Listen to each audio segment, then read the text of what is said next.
On peut regarder en fait les résultats à l'école, type CP, 6e, 3e, et en fait effectivement comparer différentes populations, donc ceux qui sont issus du Maghreb, de l'Afrique subsaharienne, des Tom-Tom, de l'Europe du Sud, et puis comparer aussi avec les Asiatiques ou les Français, ils vont pas dire Français de souche, mais autochtones.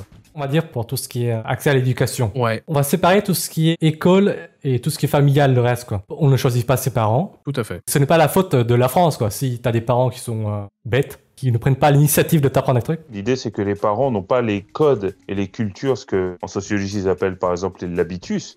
Et en fait, n'ayant pas ces codes culturels, ils n'ont pas, et les codes secrets, entre guillemets, de la bourgeoisie, dans leur culture, en fait, dans la sous-culture de ces familles, il n'y a pas l'importance du livre. Et donc, en fait, l'objectif de la République, enfin de l'éducation, c'est d'essayer de compenser cet écart entre la culture familiale qui n'est pas propice à la stimulation du travail. Il n'y a pas la culture du travail. Ouais.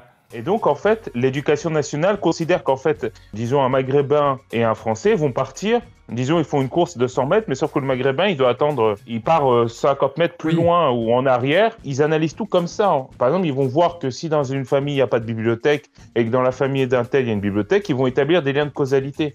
Alors qu'évidemment, c'est des raisonnements, en fait, c'est des biais statistiques grossiers. Ça, ce genre de différence, on le trouve même en intra-racial. Tout à fait. Bah, évidemment, bien sûr. Des parents qui sont et des parents qui sont d'accord, pas la même priorité à l'éducation extrascolaire.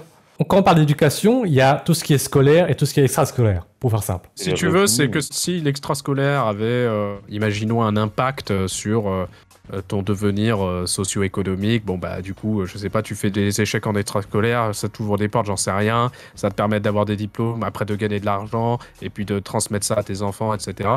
L'idée, ce serait, aux yeux, en tout cas, de ceux qui défendent la thèse du racisme systémique, c'est que il y a une anomalie, c'est une injustice, toi tu as pu bénéficier de ça, les autres pas, il faut y remédier et mettre des moyens pour que eux, ceux qui sont défavorisés, aient aussi tous ces moyens extrascolaires ou scolaires, toutes ces aides qui vont leur permettre d'avoir les mêmes chances que toi. En gros, c'est ça l'idée. Le problème, c'est que si tu pousses ça, t'arrives toujours à une société un peu totalitaire. C'est qu'il va falloir les financer. Tu les finances comment? En te taxant toi. Comme dans Matrix, si tu veux. C'est-à-dire que, en fait, faudrait qu'on ait tous la même vie pour qu'on arrive au même résultat. Ça part de l'idée qu'il n'y a pas de jeu génétique, qu'on n'est pas différents biologiquement les uns des autres et que du coup, si on est tous des clones, si on a tous la même vie, on arrivera tous au même résultat. Ce qui est évidemment faux. Mais tous le même environnement, oui. En partant de ce postulat-là, chaque fois qu'ils vont regarder des inégalités statistiques qui sont réelles, je tiens à le dire, elles sont réelles ces inégalités. Quand on prend un groupe à un autre groupe et qu'on les compare au niveau scolaire, au niveau socio-économique, au niveau de la santé, au niveau du revenu, leur présence dans les prisons, etc. On peut prendre n'importe qui, on peut prendre soit des groupes sociaux, soit des groupes ethniques, soit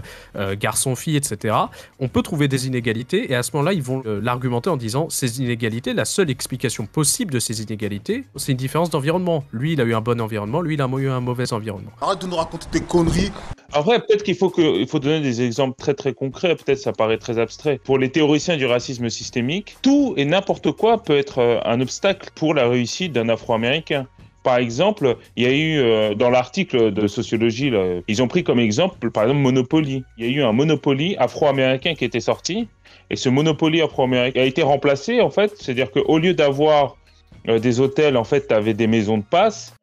Les objets, c'était des cailloux de crack, de la cocaïne, des flingues. Donc, au lieu d'avoir un chapeau de forme, des trucs ou une petite voiture, t'avais des flingues, t'avais un pistolet, t'avais des colliers en or, t'avais du crack.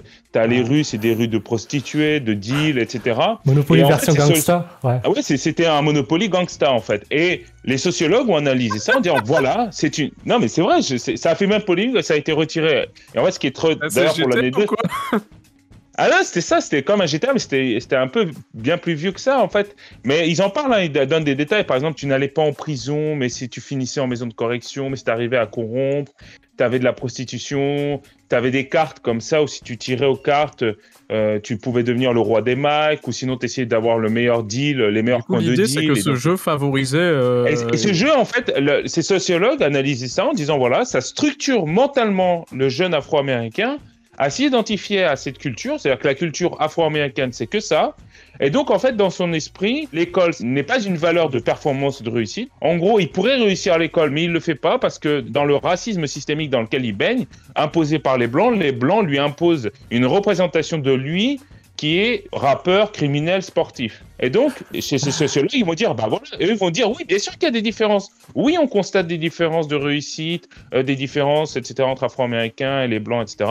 Mais ils vont en fait inverser les effets, les causes, ils vont tomber dans des biais statistiques, ils vont tomber sur ce genre d'exemple, ils vont dire, voilà, c'est parce que le petit, il a joué à Monopoly Gangsta, qu'aujourd'hui, il met des coups de couteau pour obtenir un coin de quartier, etc. Ils vont établir des liens comme ça. On pourrait aussi parler de la responsabilité individuelle de chercher ces modèles à qui on peut s'inspirer, à qui on veut s'identifier.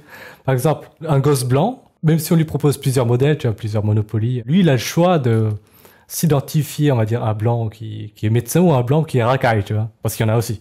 Quand on dit que ce serait le Monopoly Gangsta qui influence les Noirs à devenir des racailles aussi, pourquoi on ne parle pas du fait que les Noirs pourraient pourraient ne pas prendre le thème de ce Monopoly comme source d'inspiration, tu vois, comme un rôle modèle. Et oui, ils auraient pu prendre un Monopoly ingénieur aérospatial, mais mais il l'a pas fait. Le truc étant qu'en plus, il y a un côté, si tu veux, complot, c'est-à-dire les Blancs ont fait exprès de produire ce Monopoly pour les Noirs, etc. Alors qu'en fait, il y a juste un distributeur qui a vu un marché, qui s'est dit, bah tiens, est-ce que ça peut se vendre? Ah oui, ça se vend, puis voilà, c'est tout. 10 € moins cher.